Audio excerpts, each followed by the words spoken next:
বন্ধুরা, আজকের গল্পের আসরে তোমাদের জন্য থাকছে গোপাল ভাঁড়ের গোপালের উচিত কথা বলা। কুসঙ্গে পড়ে এক বালক পিতামাতাকে খুন করেছিল স্রেফ টাকা পয়সা হস্তগত করার জন্যে। বালকের দাদা মহারাজ কৃষ্ণচন্দ্রের সভায় সুবিচারের আর্জি পেশ করল। বিচারে তার অপরাধ যখন প্রমাণ হয়ে গেল, তখন মহারাজের এক সভাসদ উঠে বক্তৃতা শুরু করলেন। ধর্মাবতার, অপরাধ গুরুতর বটে, তবে আমি বালকটির জন্য মহামান্য মহারাজের দয়া ভিক্ষা করছি, কারণ বালকটি এখন পিতৃমাতৃহীন অনাথ। সঙ্গে সঙ্গে রাজসভার চারিদিকে চাপা হাসি ও গুঞ্জন শুনে তিনি বেকুবের মতো চারিদিকে তাকাতে লাগলেন।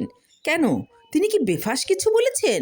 তখন গোপাল উঠে বলল, ভেবে দেখুন, যে টাকার লোভে মা বাবাকে হত্যা করতে পারে, সে তো পিতামাতার স্নেহের ঋণ উড়িয়ে দিয়ে তাদের পরিচয় মন থেকে আগেই মুছে ফেলেছে। তখন সে পিতৃমাতৃহীন অনাথ হয়েছে বলা যায় কি করে? অতএব এই পশুকে মার্জনা না করাই উচিত। মহারাজ তখন বললেন, গোপাল ঠিক কথাই বলেছে, এর অবশ্যই সাজা হওয়া উচিত।